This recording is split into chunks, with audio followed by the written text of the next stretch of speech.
Hi, everyone. I am Will Henry, the filmmaker and producer of the documentary film The High Frontier, the untold story of Gerard K. O'Neill.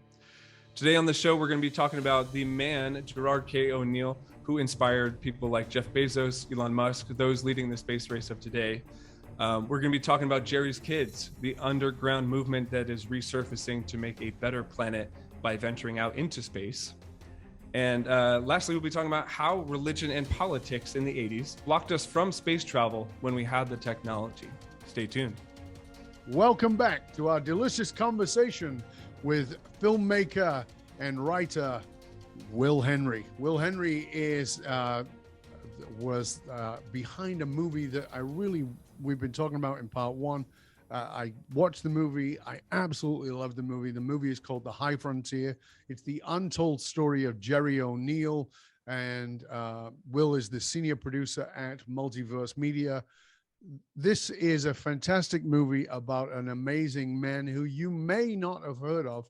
And the reason I'm wanting to bring this up is because this is a man who has in many ways impacted your life without you knowing it. You know, those of you friends, fans, and followers know that part of my personal purpose in life is to impact the lives of people who may never know my name and whose name I may never know.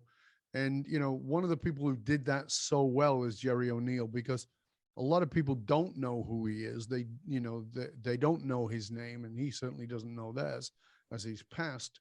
But he's had magnificent impact on people who are impacting your life. People like Bezos, people like Sir Richard Branson, people like Elon Musk, and Peter Diamandis, and many, many others. So whether you're an entrepreneur or you're into space or whatever it is, you know, and certainly his ideas have influenced movie making in many ways. You know, one of the movies that I was thinking of was it called Asylum? Was that the name of the movie? Oh, Elysium. Elysium, yeah, with Matt Damon. Yep. Yeah, and that is pretty much that's a High Frontier O'Neill place. Exactly. Right? So if you saw that movie and you remember that that's where he was going to, that's where Jodie Foster lived, and you know, it was this beautiful, palatial, gorgeous, Earth-like place. That is an O'Neill place. That's exactly what he had designed. And I remember watching it and thinking, oh my God, like that was like really, they got it. Yeah. But that brings me to something else here, which I find very interesting, which is I've had this conversation with several of my guests when we talked about space. And as we move, because I'm also political and I'm an economic person, I'm looking at how things are impacted.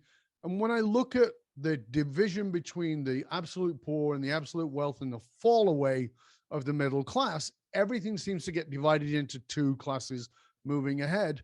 And so the working person on the street might say, yeah, all very nice, but you know, it's never going to be for me. And so it can look like Ellipsian, right? So it can look like the wealthy all live up there and the working schmucks all live down here underneath the smog and the pollution and all the other things. Mm-hmm.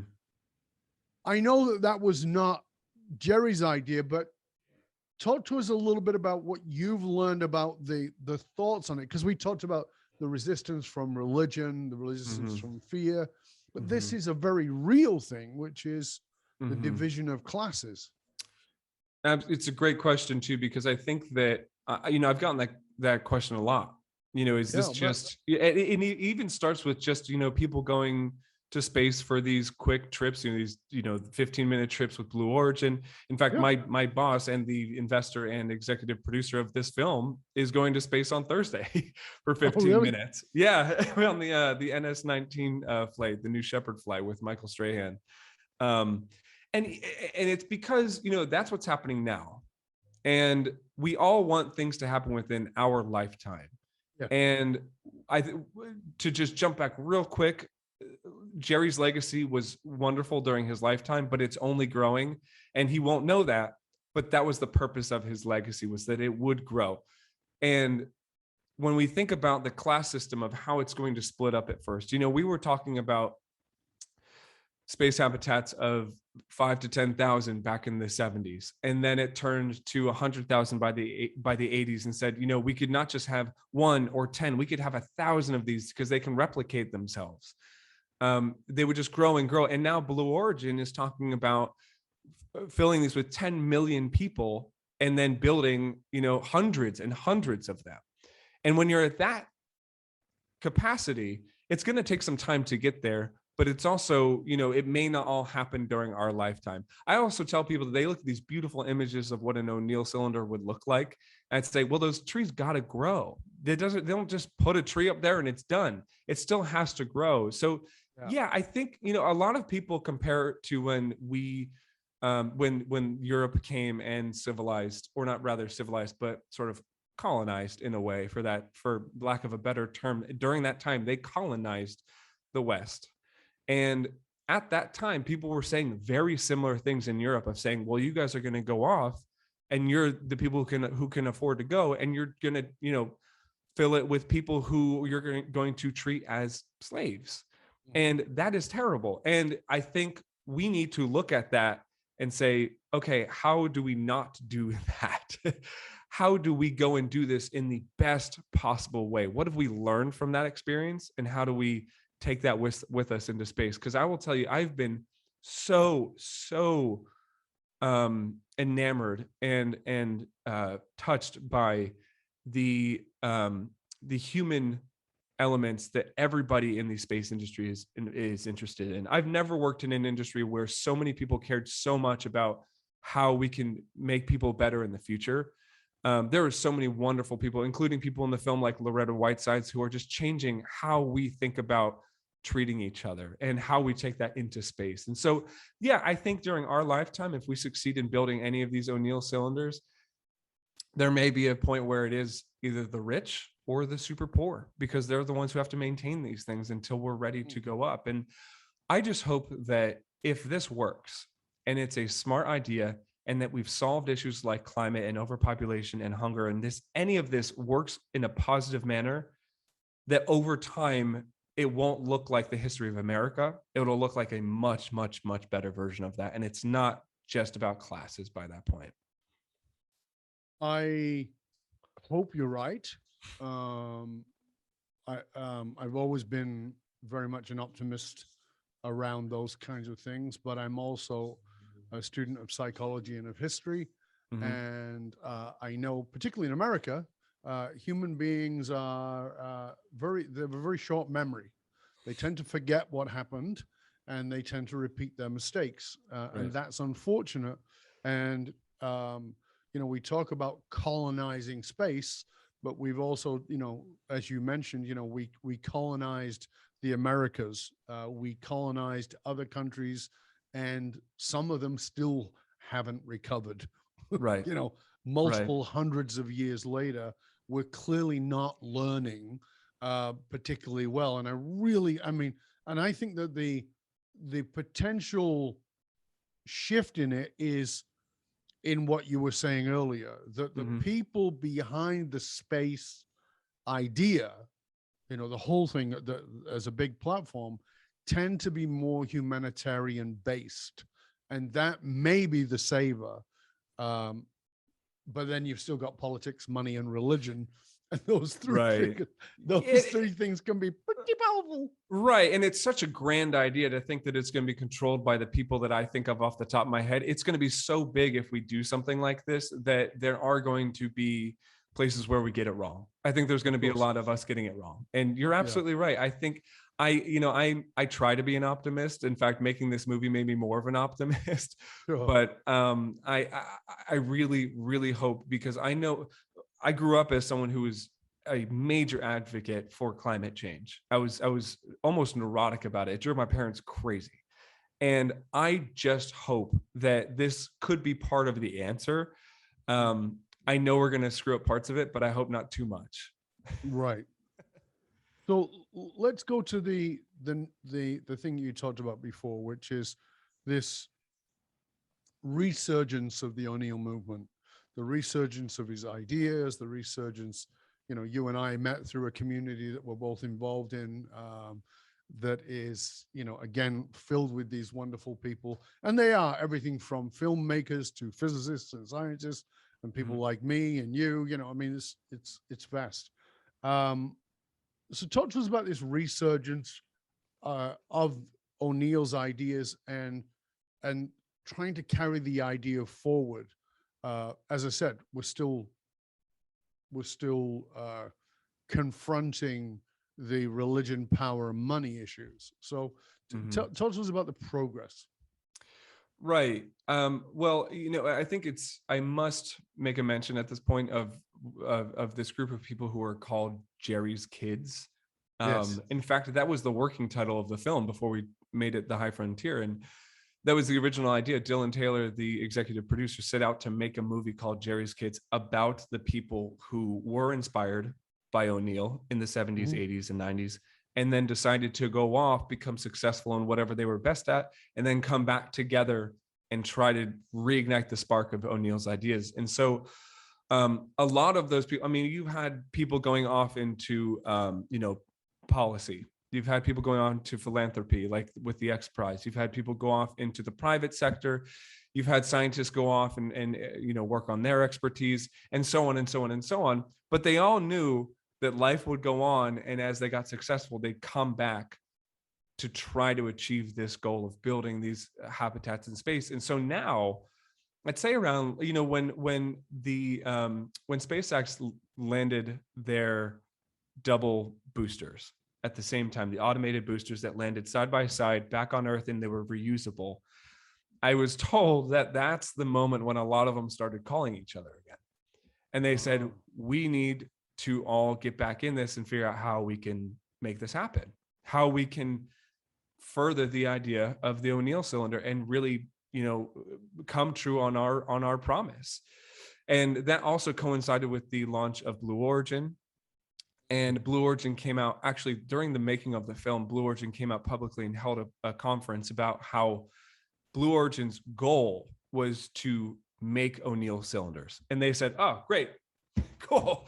We got the richest person on the planet willing to join our fight with us too. So while Blue Origin and Jeff come along with a lot of criticism, they are enormously thankful to the fact that he is not just saying, oh, I want to do these space habitats, but I'm doing them because of O'Neill. And he's been talking about it for decades. He created Amazon to make money to build O'Neill cylinders. And he was one of those people at the beginning who said, this is what I'm going to do. So I don't think you can ask for a better situation today to be down that road of building these O'Neill cylinders, especially with the places that everyone has gotten to in this industry, plus Blue Origin. So I think it's a really hopeful moment.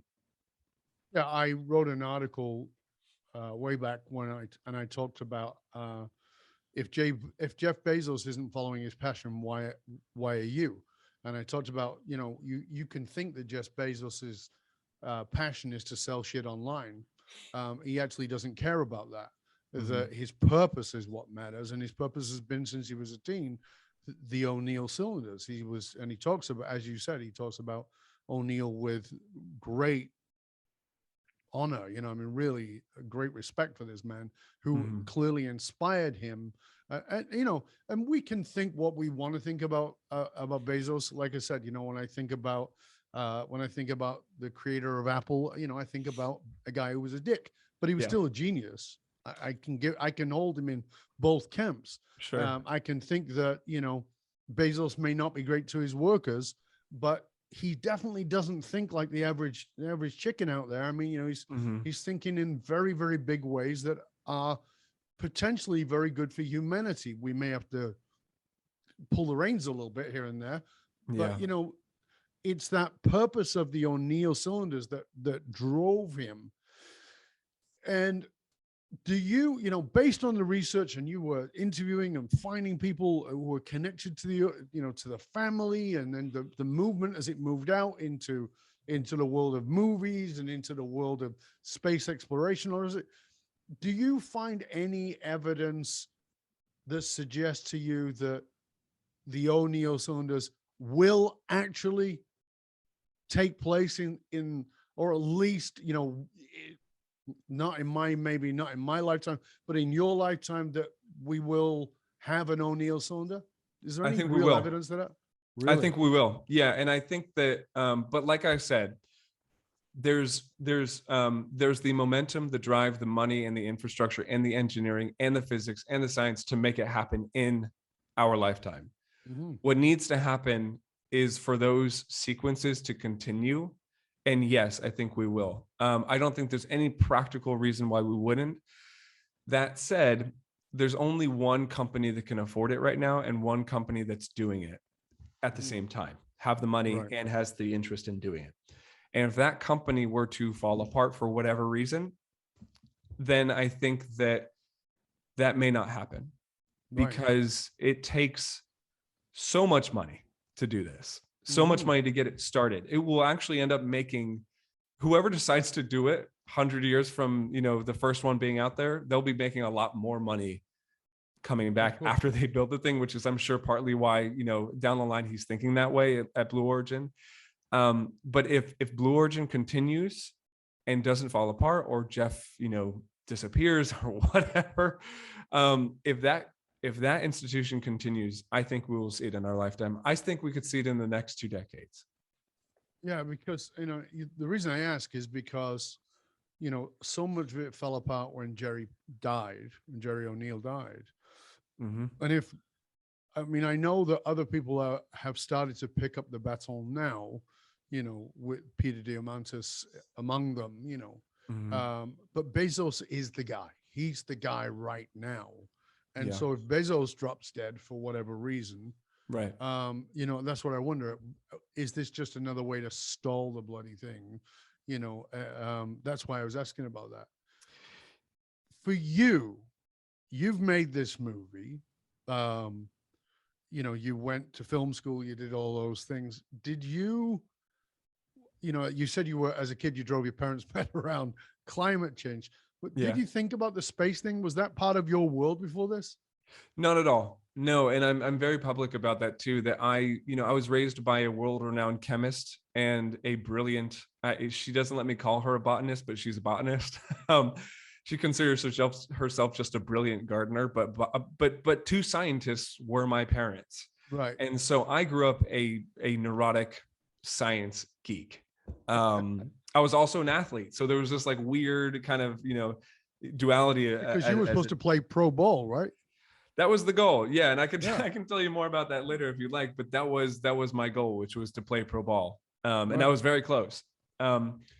But I was obsessed with the idea of science. I loved chemistry. I love physics. As much as I was a rubbish student, I absolutely loved it. Space, however, was not something I really thought about that much.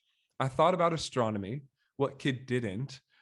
But when I thought about the space industry, if I were to list the top 20 things I wanted to go to college for, space was not on there.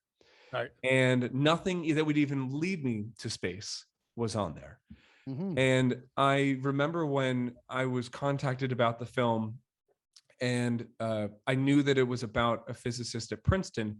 That's what interested me, because I grew up in Princeton and I loved science. And I read everything I had to for the movie. I started doing all the research. I started talking to everybody. I researched everybody I would interview for the film way ahead of time, and would do all this work, and just figured, man, this space industry is wonderful. Everyone is so nice. Everyone is optimistic. Everyone is working so hard for humanity. And that's what sort of reignited that spark of, I wanted to do something about climate change and didn't believe I had the power to do something about it, but I think I do now.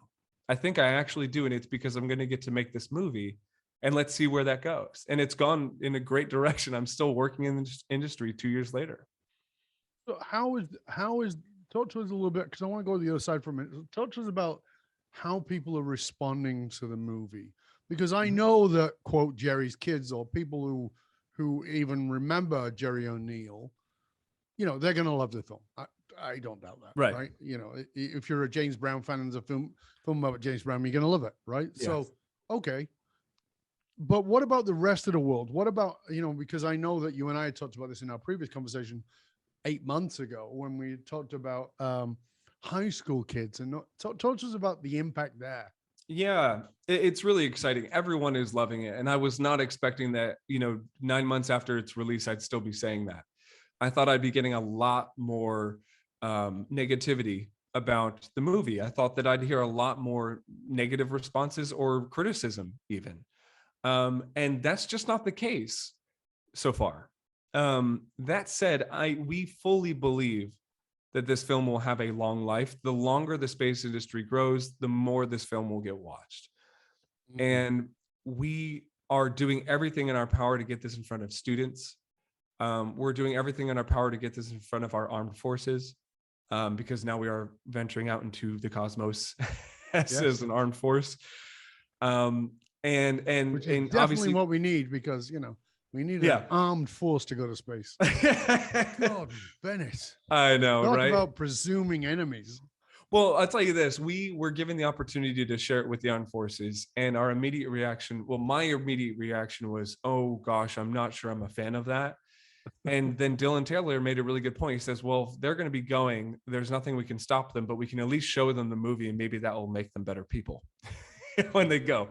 So we are, barking up that tree. But just the response has been wonderful. People are learning. People are becoming more optimistic. I've had so many people tell me that this has changed the way they think about society on Earth, not just space, but society. And they just believe that there is a hopeful future because of people like this, and that people have been working on this for decades and they had no idea. And that's just really hopeful. I would love to hear some criticism from people because I love to hear what could be better. But I think the one thing we did that will make this film last long and get people to watch it is the fact that the production quality was so high.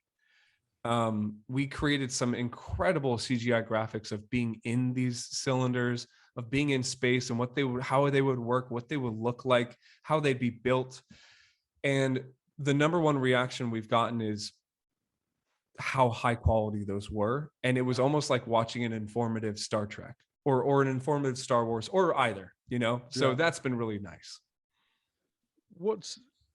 Is the space world part of your future now that you've been introduced to that world? I mean, obviously you're a movie maker, and somebody comes along with a different idea that you're inspired by. I get that. But do you see that the space thing is part of your future? I've been thinking about that a lot lately, because I've had quite a few people approach me to work on new projects, and they all are tied to science in a way, which is why I'm getting the offers, but they're not always space. So you're absolutely right. I'm a documentarian. I'm a creative. I'm an artist. I will work on the projects that excite me the most, and that may not always be space. But the fact that I didn't just make this movie, I also helped Dylan Taylor, the executive producer, launch Multiverse Media, which is a space media company. I've been working for them for about 2 years. And the opportunity and the joy I've gotten and the community I've gotten out of doing this. I mean, it's become my everyday job, 24/7. I am in the space community. There's no doubt in my mind that will become part of my long-term plan. The rest of my life will probably be in some shape or form tied to the space industry. I've had a few really exciting companies approach me to be on their board, and these are space venturing companies. And I also am watching Dylan's company Voyager now building the first, the first, space station since the ISS now in space, and that's something I will be in tandem with for some time. So I think it is. I don't know what the future holds, but I can't see a situation where I'm not spending at least 10% of every day thinking and working about the space industry. Yeah, it's like you said, it's one of the things when I got involved with it through Frank White, with the through the Overview Effect, which is the community that we met in, and I was really beautifully surprised by the people who are involved, who on the surface of it have nothing to do with space. Right. And then you have a conversation with them and they're complete space geeks that you wouldn't think of space geeks, Right. but are, and just, and I'll be honest with you, for me, I'm old enough that I remember as a kid seeing the moon landing, right? So I remember seeing that as a kid. Right. I was little, but I remember it. And it was like, yeah, whatever. It was, for me, it was a big thing about America more than about anything else because I wasn't American. Mm-hmm. But it didn't really move me as such, right? Mm-hmm. And although I'm a sci-fi nut and I love sci-fi stuff, like that's my favorite category of movies because Mm-hmm. oftentimes they're philosophy movies. They're not Mm-hmm. sci-fi. They're just philosophy set. I mean, a friend of mine said, "Did you see Dune?" I go, "Of course. I've read all the books." And they're like, "Should I see it?" And I go, cinematically, it's beautiful. It's magnificent. Yeah. But don't see it as that. See it as philosophy set to beautiful cinematography because that's what Frank Herbert was. Right. And I think a lot of the space things are. But it's always been the things, whether it was with, I'm trying to remember, Arthur C. Clarke or, whoever it was, the science and the science fiction often overlap into the philosophical. And that's one of the things that I love about the community. So as I say that to people who are going to see this film, go and see it, even if you think, well, I don't give a crap about space or anything. Go and see the humanity. Right. Go and see the leadership. Yeah. Because the leadership of Jerry O'Neill and his willingness to, one of the things I teach people to do as speakers, I say, one of the number one things you've got to do is remove jargon. And for me, one of the masters of that was Jerry O'Neill. Mm-hmm. He was talking about wacky doodle out there physics, things that most of us like never even think about, in the most simple way. Right. That Johnny Carson's audience were like going mental, loved him to bits. Yeah. Right. Yeah. So that, that for me is the inspiration, is that it's a way to humanize this for all of us. Yeah. Will, this has been a lovely conversation, mate. I really appreciate you taking the time to be with us. Yeah. I wanted you to let people know where they can find out more about you and the resources, etc. But I would like for you, if you wouldn't mind, to leave us with a sort of final parting thought in the context of what you've learned in working on this project, and that we can maybe put into a practicality. So we go away and go, yeah, I can do that. Yeah. Yeah. I let me see if I can boil it down too, because there's so much I learned. This movie changed my life. I'll tell you that. Previously to making this movie, I was quite what you consider a jaded New Yorker. I grew up in parts of New York City, and I was a bit of a pessimist. I was someone who at a young age was sold that we could save humanity, that we could work on climate together, that we could, cross boundaries in ways, and we could end war, and all these beautiful, hippie things that all children growing up on these were hippies.